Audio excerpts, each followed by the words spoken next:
Hello, everybody, and welcome to the Tip of the Iceberg podcast, your home for Pittsburgh Penguins news and analysis. You can find us on YouTube at Tip of the Iceberg. Make sure that you like, share, and subscribe if you enjoy our content, or you can catch us anywhere you get your podcast from. I'm your host, Nick Belsky, joined as always by Nick Horwat, and boy, do we have a bunch to talk about as the calendar flips to the month of June. Kyle Dubas is at the NHL scouting combine, hinting at the Penguins' plans for this summer. The Pens may be losing out on a prospect to the KHL, and Sidney Crosby did something, let's just say, very out of character last season. All of that and more on the Tip of the Iceberg. Well, we have to kick things off with the most pressing bit of news that we have heard over the last couple of days, and that is Kyle Dubas kind of showing a little bit of his cards when it comes to his plans for this summer.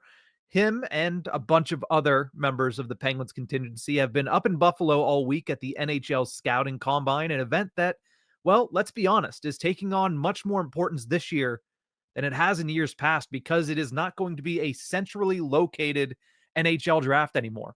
Before, we used to have, all these deals are being made on the draft floor as things are going down.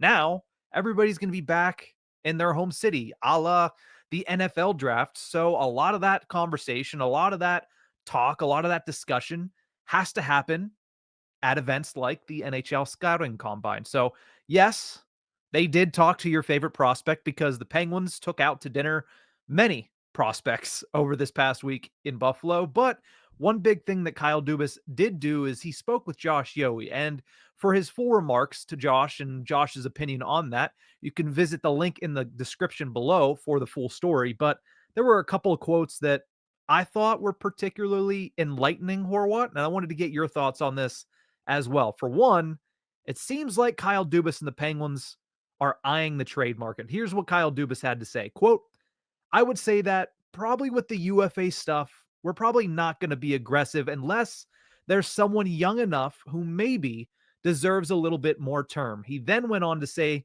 there are teams that have been rebuilding for a while that are looking to take steps. They are interested. That's potentially a good fit with us. So Kyle Dubas looking at the trade market as opposed to the free agency market. And when he says that last quote about teams that have been rebuilding for a while, who does that sound like to you? A couple of teams jump to mind right away. I think the Buffalo Sabres are number one, number one on that list. You could argue the Montreal Canadiens a little bit. I mean, they've been rebuilding for a little bit and they're getting there. So maybe they like what they have, but also are looking to take that last jump with a possible veteran player that the Penguins are trying to dump off. Because the Montreal Canadiens are a very young team who overperformed in the regular season this past year. They could use a veteran presence to continue steadying their climb. I mean, again, they're probably going to be a playoff team again this upcoming season, but a new face to kind of settle them into the routine. I already said Buffalo just because that's the obvious team that's been rebuilding for a long time. I mean, the longest postseason drought in any of the four North American sports, if I'm remembering the stat correctly. Yep. Impressive stuff. Maybe the Anaheim Ducks are also in that list, but I don't know if there's anyone on that roster that I believe the Penguins should be going after. But those are the main three that I would come up with first. I'm sure there are other teams floating around, and even going outside of what Kyle Dubas said. I mean, there are teams that are all of a sudden things are hitting the fan. Look at Carolina. Look at Minnesota. I mean, those are teams that obviously made the playoffs, but in Carolina's case, not getting as far as they want, despite it being the Eastern Conference Final. In Minnesota's case, people bag on the Montreal or on the Toronto Maple Leafs or on the Washington Capitals for their postseason struggles. The Minnesota Wild's streak in the playoffs is also disgusting. Like, that's actually gross that they've had, I think it's 2 series victories since the lockout. That's not good enough either. So they got to come up with something. And there's plenty of teams that are at the tail end of their own rebuild, have been in it for a long time, or like I said, like I added to, just need changes that the Penguins, if they're focusing on the trade market, should absolutely be taking a close look at. Now, I'm in full agreement on the first 3 teams you said there. Buffalo has been in all of these discussions for some time now. Anaheim is another one that even though it seems like they are just chock full of a lot of talented young players, they haven't been able to figure it out, and they haven't been able to kinda climb those standings out in the Western Conference. And the other one you mentioned was Montreal as well. That's one that I didn't really think of, but I do agree with. I'll throw in the Ottawa Senators, a team that, Mhm. just like Montreal, they did make the playoffs this year in a down year for the Eastern Conference. So is that enough to where they're just going to kind of stand pat and say, hey, what worked this year will work next year? Because if they do, it's a mistake. I feel like the Eastern Conference, you would have to expect it gets a little bit more competitive next year and a little bit less mediocre, because I think that's what a lot of people saw it as in 2024-25. But when I look at those 3 teams in particular, Buffalo, Ottawa, Anaheim, there are players on each of those teams that kind of fit the mold of what Kyle Dubas is looking for. They fit the Phil Tomasino mold. They fit the Cody Glass mold. They fit kind of the Rutger McGroarty mold. And I think we all know the names in Buffalo because they're at the top of every single trade board. I don't know if the Penguins are going to be able or be willing to cough up as much as it's going to take for JJ Peterka, because it seems like everybody and their mother is going to be in on that trade discussion. But let's not mince words. The Penguins need to kind of restructure their defense. Getting a guy like Bowen Byram could go a long way. And then if you do want to look at the forward side of things, Ottawa has a player in Shane Pinto that there's much to be discussed about his future with that organization. And I will continue to bring this player up because I will continue to think that there is more to this player than what you're going to see if he stays in Anaheim. And that's Trevor Zegras. And I know half of our audience rolled their eyes because I've brought Trevor Zegras up multiple times throughout the past calendar year. But you mean to tell me, and we'll get to him in a second here, you mean to tell me with all of his United States national team development program background that Dan Muse wouldn't like to bring in a guy like Trevor Zegras, who was so important to that program and what it was able to do in the late 2010s? So I think there's a lot of names out there, at least outside of Pittsburgh, for teams that kind of fit the mold of what Kyle Dubas was talking about this week. Yeah, for sure. I keep trying to think of other teams that are at the end of their rebuild or have been in a rebuild for a long time that are that have players that the Penguins should have interest in. I keep going back to the Detroit Red Wings. There's just no one there that strikes me as entertaining. Yeah, they're Um, very committed to their young players. It doesn't feel yeah, like there's anybody that's gonna shake loose from the Yzerman tree that's really gonna benefit the Penguins. yeah, and that's kind of the same way I look at Anaheim for the most part. It's a bunch of players that they want to hold on to, and then you keep saying Trevor Zegras, and I keep kind of rolling along that same path of who else on that team is anyone going to get? No, yeah, they have great prospects. A, Anaheim's not going to get rid of them, but also B, they're not. And maybe it's just because they're on the West Coast and we're obviously based far away in the East.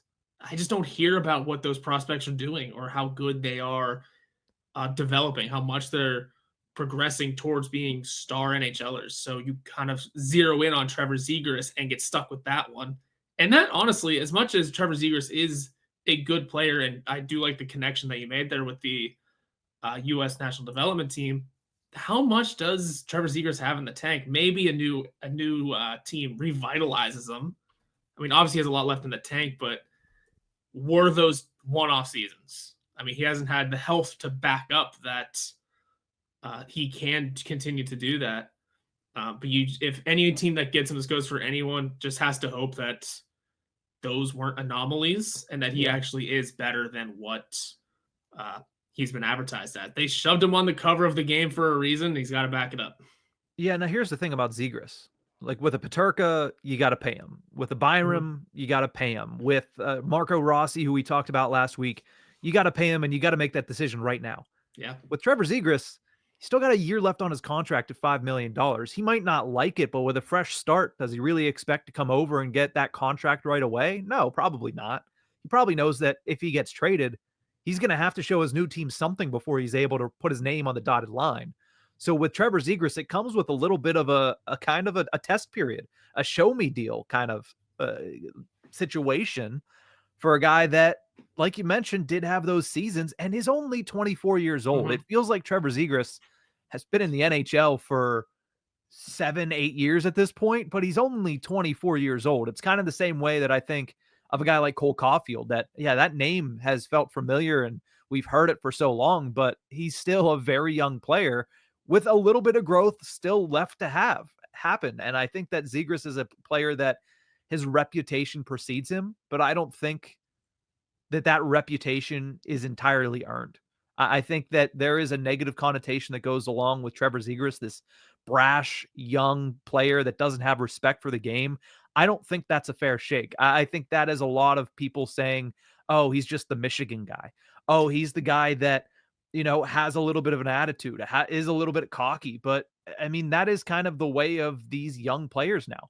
So was Austin Matthews. The only difference is Austin Matthews backed it up almost immediately. Now he is levels above what Trevor Zegras is. He is a bona fide year in, year out superstar, but Trevor Zegras, I think, has the capabilities of being a bona fide top 6 player for any team in this league if he's able to be put in the right positions. And right now, it feels like Pittsburgh is a very good position for Trevor Zegras. But again, these are just names that kind of fit the mold of what Kyle Dubas was talking about up in Buffalo. Now, from the Pittsburgh side of things, who does that sound like to you from Pittsburgh's side, to who they could be potentially receiving calls about that these teams coming out of a rebuild might want to add to their locker room? Starts with Rickard Rakell, I think. Yes. That's kind of the easy name, and it has been since last offseason.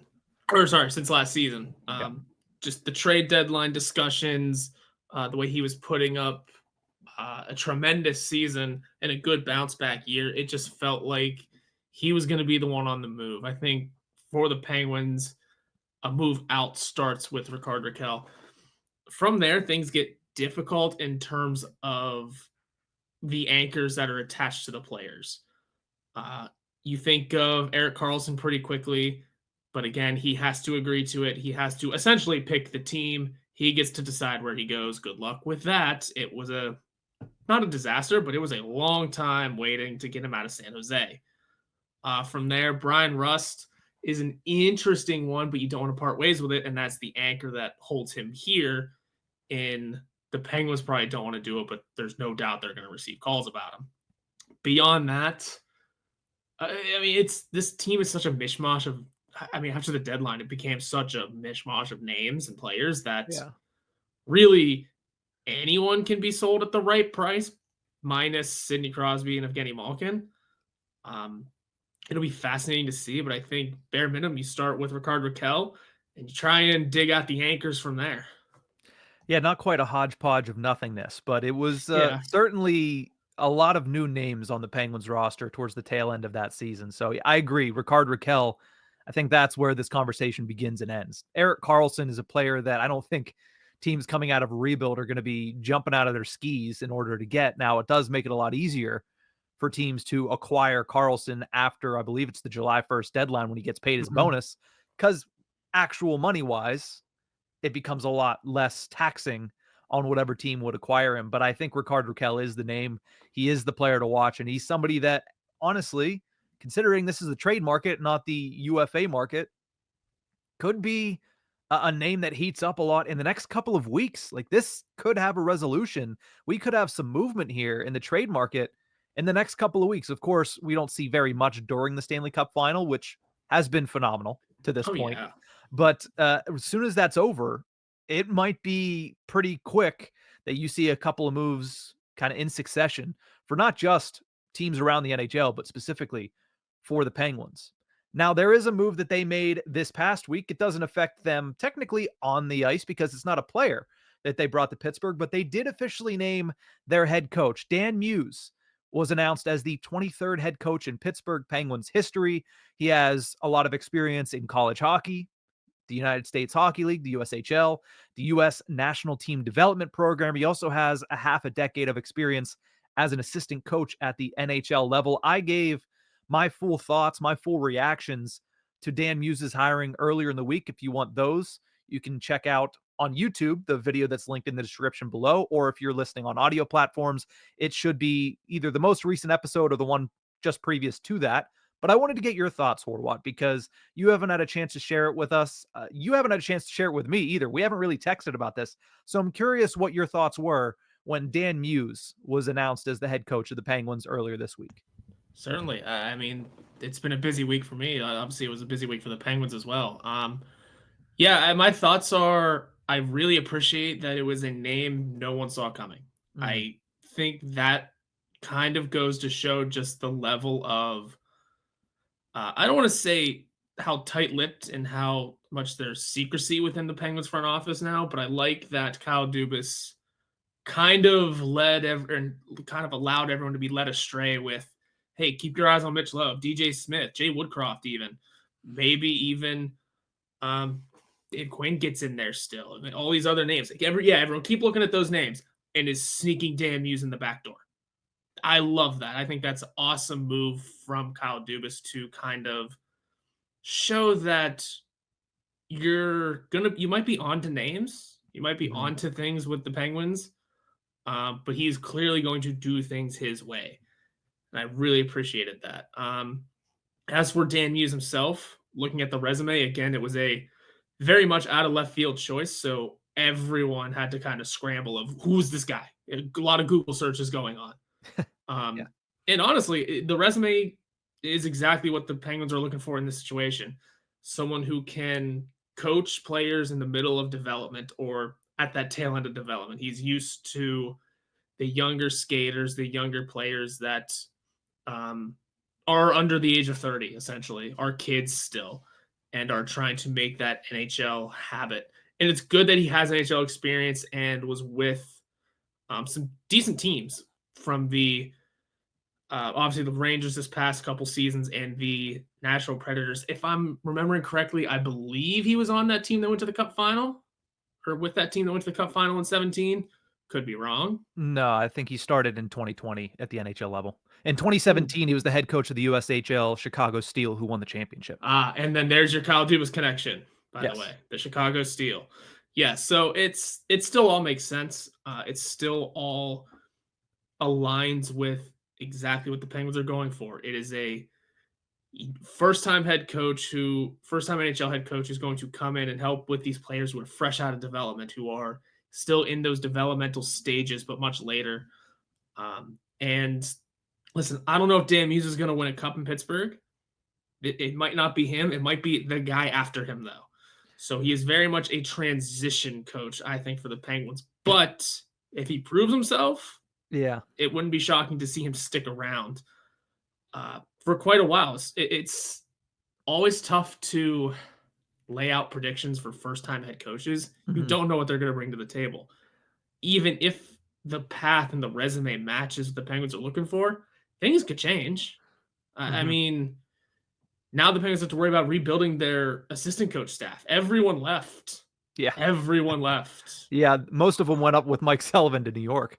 Ty Hennis and Quinn, both to New York. Mike Vellucci to Chicago. Yes. And I mean, that was the main coaching staff. Andy Chiodo still around for the goalies. Now I'm going to have to double check on that one. Yeah, honestly, that one is also up in the air. So we'll see what kind of staff they build around them now. That'll also be a fascinating group, because is it going to be more of guys that are coming from developmental stages, or is it going to be some of the developmental, and then maybe there's a veteran that no one also saw coming? Like, let's get Michel Therrien back in here. Let's get crazy. Ooh, yeah. I don't know about Therrien. I thought you could have gone with a lot of different assistant coaches, like Gonchar available right now. I mean, who knows? Maybe Gonch. Maybe I don't know what Mike Yo's doing these days, but the more cue balls on the bench, the better. But no, the one thing I'm trying to not do is something that you actually there, and I'm not nothing against you, but I'm trying not to look at Dan Muse as a transitional head coach before the guy even takes the podium for the first time. Exactly. That's the thing that's bothering me, because it does feel that way. It feels like, all right, this kind of feels like the DJ Smith in Ottawa. Come in, kind of help the young kids grow, and then eventually get replaced by the guy that's going to try to take them to a championship. That's been the kind of the course that a lot of coaches that are hired at this point in time in an organization end up taking. But we don't know. Like, Dan Muse could be the next Mike Sullivan. i.e. is here for 10 years, and we'll see what Mhm. happens in those 10 years. But that's the one thing I'm trying to not do, is view him as anything other than what he has kind of put together on his resume to this point. Because in Pittsburgh, shoot, he hasn't even had his introductory press conference. Yeah. That's coming at some point here in the next week as well. The one thing I will add to what I said in the middle of the week is a quote that I heard from Josh Getzoff the day of the hiring when he went on to Sportsnet Pittsburgh. He said the one thing that really highlights what Dan Muse is about is attention to detail. And I understand that is something that everybody puts on their resume, that detail oriented is essentially it's in everybody's bag Isn't because it it's so easy to put down. isn't it painted on the walls somewhere in PPG Paints Arena It's and at the probably practice painted on the walls facility? in all 30 NHL stadiums, like it should be. But it's a nice shared quality between him and Sidney Yes. Crosby. That's the one thing we've mentioned is, hey, he's great with these young kids. He's going to be great for Rutger McGroarty. He coached Rutger McGroarty already. He's going to be great for Owen Pickering. He's going to be great for Ville Koivunen. He's going to be great for whoever the hell they pick at 11th overall, maybe even 12th overall, depending on what the New York Rangers do. But what is he going to be like for Sidney Crosby? And I think that even though it is something you hear from every candidate for every job in every industry, attention to detail is a nice thing to hear about Dan Muse. And I think in this instance, based on not only Josh saying it, because I trust that Josh talked to a lot of people that day before he went on TV and said that. But I also have read that in copious amounts of articles, not just from just now, but from 2023 when he went to New York, from 2020 when he was initially hired to Laviolette's staff in Nashville. So if this is truly something that is worth calling home about, I think it'll mesh very well between the new head coach and the captain of the team. Of course. I don't see downsides with Dan Muse either. I will say that is the bonus of this. Yet. Sure, I kind of brought up the transition. Yeah, yet. Sure, I said the transition thing, but it's just kind of me looking at it broadly. You Yeah. never know. I mean, And it's like I said, it's fair. I've yeah, had the same thought, and I'm trying not to think that way. of course. It's also just because the Pittsburgh Penguins, Steelers, maybe not so much the Pirates, but it's a spoiled fan base around this town. It is. It's everyone always hungry for a championship, everyone always wanting their teams to win, regardless of the situation they're in. They want the Steelers, they want the Penguins, and yes, they still want the Pirates to win.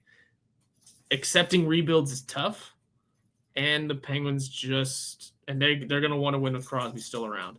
Can Dan Muse bring that? We'll find out. That's what the games are for. Yeah. And yeah, I have no downsides to it, at least, because at the most, at the best, at the peak, he helps the Penguins win a Stanley Cup before Crosby retires. At the worst, transition head coach. Yeah, the stakes are a little bit lower going into 2025, 26 than they have been in quite some time for the Penguins organization. Now, one bit of bad news this past week. We talked it last week about Michael Ilyin signing his contract, potentially coming over as early as next year. We talked, off camera, because it happened when we were in the middle of our break, about the Penguins bringing back Philip Hollander from Europe. This time, they end up losing a prospect, and a prospect is going the other direction. Vasily Ponomarev seems like he's heading to the KHL. His rights in the KHL were traded to Avangard Omsk, and he is expected to head to Russia. The 23-year-old center just finished up his first full season in the Penguins organization. He was initially acquired as part of the Jake Gensel trade back in 2024. He had a solid season at the AHL level, 41 points in 55 games for the Wilkes-Barre Scranton Penguins, but he only played in 7 games for the NHL Penguins, typically spending time as their fourth-line center, although he did have a couple games where he was notched as the third-line center for Mike Sullivan's team. Were you as shocked as I was to see this news of Vasily Ponomarev heading the other direction and leaving the Penguins organization? At least that's what is expected to happen. Nothing official has been announced as of this recording. Yeah, it was a little surprising. I didn't know much of what to make of it. There were some parts of me that weren't totally blown out of the water by it, just because he clearly had a very big projection in Carolina. He had something going for him when he was moved to Pittsburgh as part of the Jake Gensel deal. Uh, you could argue he was the main piece of the return over Koivunen just by sheer fact of age and NHL readiness. Mm-hmm. But then obviously you see Ville Koivunen coming in and just blowing Ponomarev out of the water in terms of who's here for the NHL. And then every time Ponomarev did get his chances, it was fourth line, third line.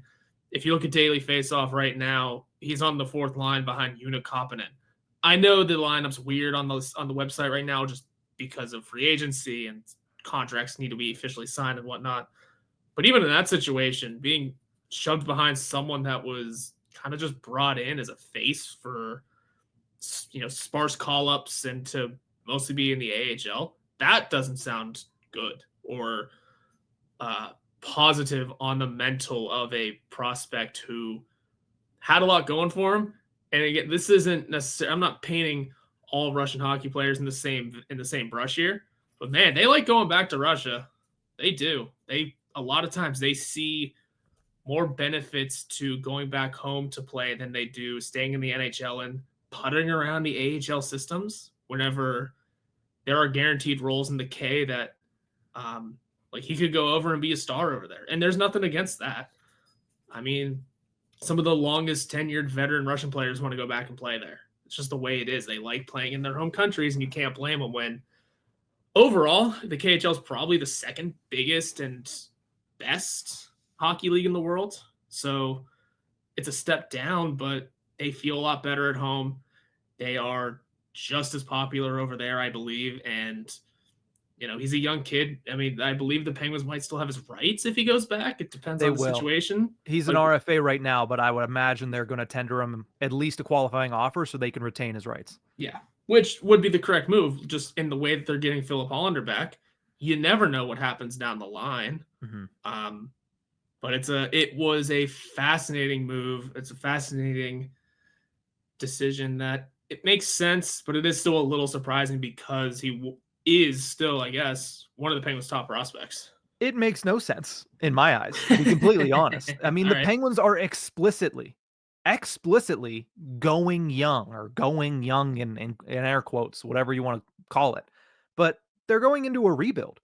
There's going to be opportunity for younger players. And yes, Vasily Ponomarev probably wanted a little bit more than 7 games played at the NHL level last year. And when he played, you mentioned it was fourth line minutes, most of the time under 10 a game, and not great deployment at that. But this is a guy that you had to have imagined was going to be part of the plan this year, right? He came in and he was one of Dubas's guys in the organization. He probably had a higher standing in the organization than a first-round pick in Sam Poulin. I think that is a fair assumption to make. And I thought that he had an opportunity going into this season to fight for a roster spot out of camp. And I think most people would tend to agree with that. So to make the decision to go back to the KHL and to head back over to Russia, I was extremely shocked by this. Now, if a player had done this in Pittsburgh a couple of years ago, then yeah, I probably wouldn't blame him, i.e. Philip Hollander. When he did that, I said, all right, well, yeah, it makes sense. Mike Sullivan's the head coach. The team hasn't really shown that they're looking towards a rebuild at all, but now they're almost full on, as much as you can be, with guys like Crosby, Malkin, and Letang that you're still trying to do justice by. They're as close to a rebuild as they're going to get. They're as all in on a rebuild as they're going to get. And there's people within the organization that are telling reporters that they are going to be as good or bad as their young guys make them next year. If you're Ponomarev, you have to look around and say, oh, that's me. Like they're talking about me. Like I'm going to get that opportunity. I'm going to be one of the young guys that is going to determine whether or not this team is good or bad at the NHL level. So, and especially with the head coach hiring as well, a guy who is explicitly being brought in to shepherd the youth of the organization. It doesn't make sense to me. And again, I haven't talked to Vasily Ponomarev about this, and his thoughts and opinions and reasoning has not been brought out to the light.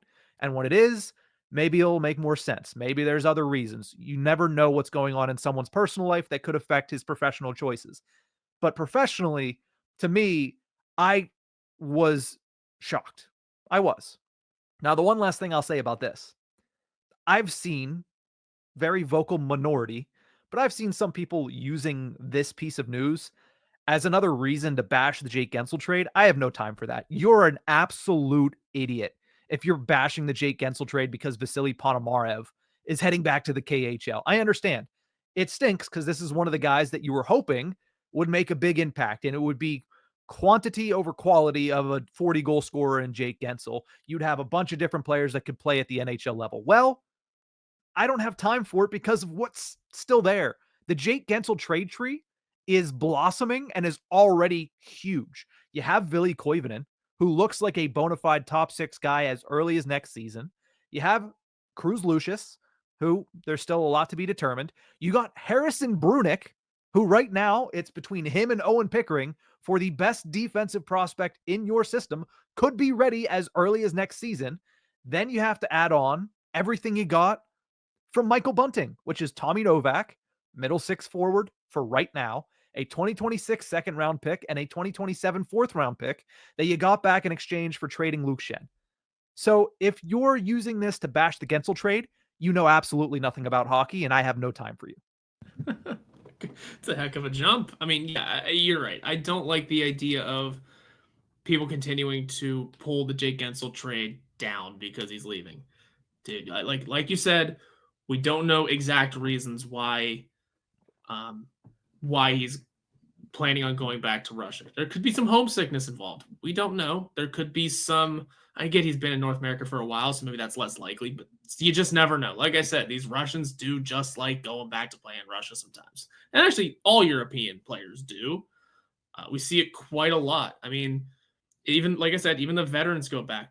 Tomas Tatar's going back to Europe to play. And he honestly probably could have, he isn't that good anymore, but he probably could have gotten another NHL deal somewhere. I'm sure someone would have paid him to be a cheap depth option.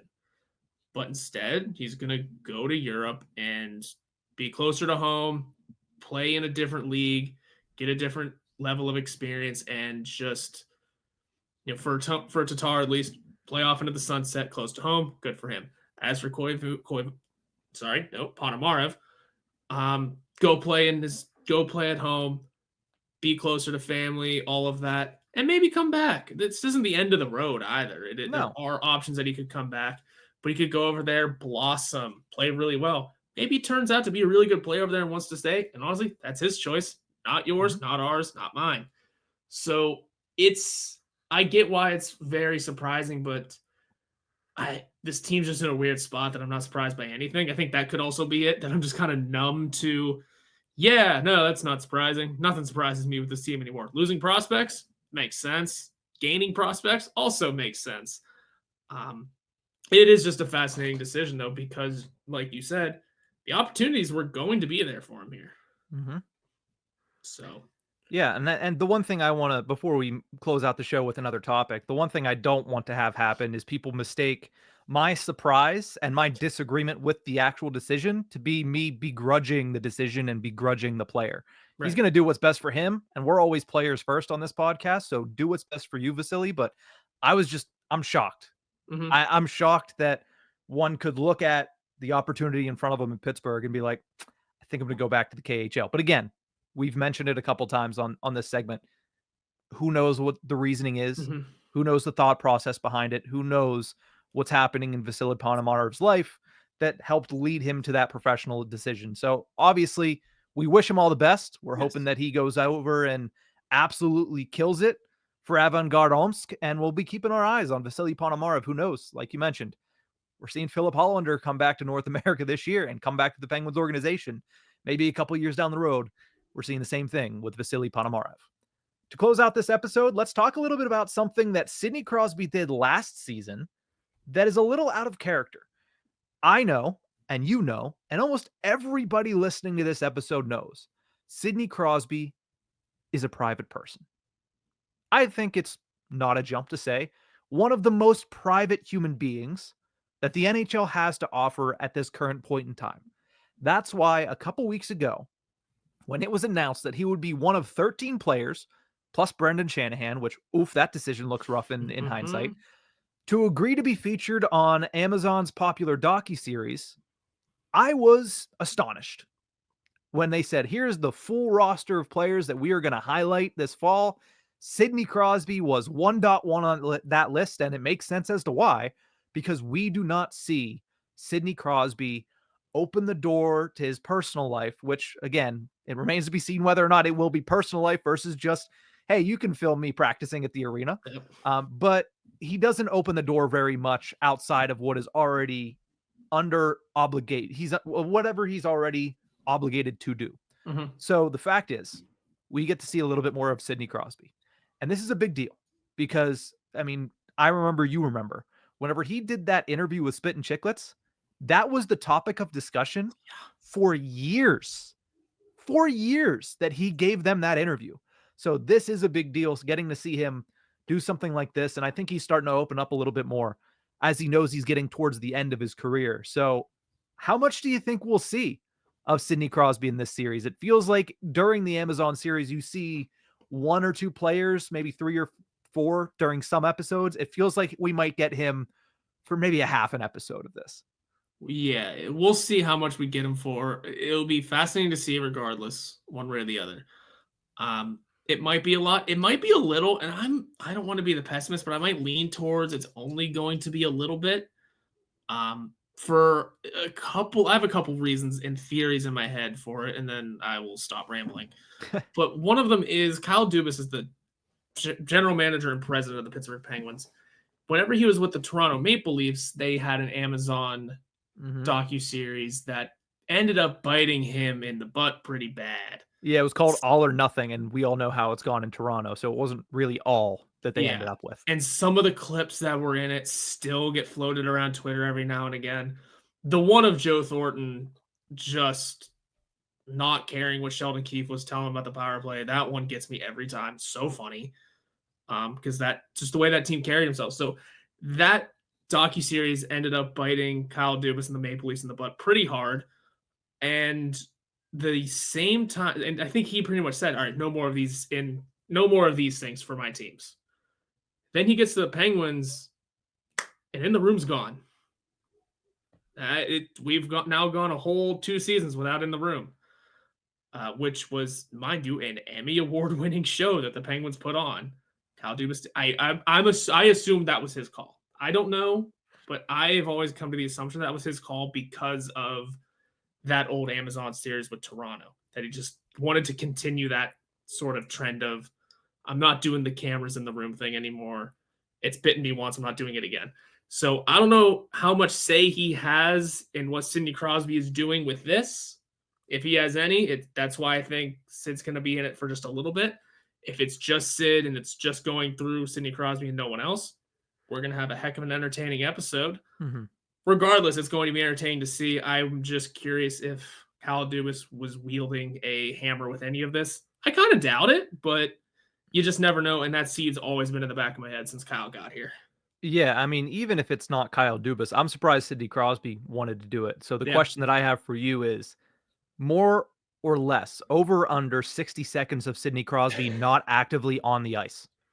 Oh, I'm sure we'll get more. Whenever Sid's in the right mood for it, he'll give good interview. He'll give good confessional interviews, whatever those are called. Yeah, I don't not including confessional. I just mean like B-roll, like, hey, this is what we're showing Sidney Crosby doing outside of him talking about, yeah, I was getting my sandwich from Joe down the street. He's really good. If you're ever in Cranberry, you should get Joe's sandwiches because Joe's really good at making sandwiches. Like outside of him at a confessional. Okay. I think it'll be close to 60 seconds. It's close to 60 seconds. Okay. I think it'll still be over. I do still think we'll get some good Sid content out of this. Okay. It'll be interesting. It will also be interesting to see how much Amazon utilized Sidney Crosby being in it at all for their press release. Well, the other thing I'm thinking here is how much of this of Sidney Crosby is Four Nations versus how much of it good point. is Penguins Crosby, and how much of it, because Marc-Andre Fleury is also promoted as being in this series, How much of it were they just like, yeah, we're going to close out the series with a little bit of world championships, Sid and Fleury, to close out Fleury's career? So I forgot about Four Nations. That's a very good Mhm. point. So I'm sure there will be a fair bit of that. Yeah, the Kachuk brothers are both in it, so I'm guaranteeing that that is a bunch of Four Nations back behind the scenes stuff. Zach Wierenski as well. He was there. I mean, I know the Zach Wierenski thing. That's all Columbus, and that's going to be an emotional That episode. is a full episode worthy Yeah. season from Zach Werenski and really everything that happened in Columbus. Did you see Him and Sean Monahan. I saw that video, the but Masterton yeah. video? I was in tears. I was in immediately. Like, it Yeah. didn't take 20 seconds into that video before I You was in tears. you just knew what was going to happen. You saw that he won, and you saw that it was Goudreau's wife presenting, and you just knew. That's Sean Monahan's also was also followed around by Amazon. That's going to be just a heartbreaking episode. Um, so you're going to get all angles of this face-off season 2. Also, to bring the note back to Brandon Shanahan, I'm so excited for that episode, man. Oof. I don't Ooh. care if it was a bad decision looking back. That's going to be so entertaining. I mean, a bad decision on Shanahan's part, but on Amazon's part, bravo. Woo. Bravo. That was the foresight of an absolute king with that one for Amazon. Oh my goodness. Pushing all the chips in and going, we got him. Yeah. So the Amazon series was very good, season 1. It's Yeah. something that my wife to this day is like, when are they coming out with season 2 of this? So we are both very excited to watch this, even more so now that we're going to get some Sidney Crosby content and also that we're going to get some Marc-Andre Fleury content Yeah. in his final season. I think that's something that a lot of people in Pittsburgh will really enjoy. So looking forward to it. Obviously, it is a fall release closer towards the start of next NHL season, but again, something that you don't see very often with Sidney Crosby is him pulling the curtain back a little bit. And whether it's 60 seconds of him just talking about Joe's sandwiches down the street in Cranberry, I wonder if there is a Joe's sandwich shop in Cranberry. I should look that up. Or if it's actually showing him winning gold at Four Nations or pranking Fleury in Sweden during the World Championships. It's going to be content that Penguins fans enjoy. And hopefully this last 42 minutes was content that Penguins fans enjoy. Thank you guys so much for tuning into this episode of the Tip of the Iceberg. Remember, you can find us on YouTube at Tip of the Iceberg. Make sure that you like, share, and subscribe if you enjoyed this video. Or you can find audio versions of this podcast anywhere you get your podcast from. We'll see you guys next time.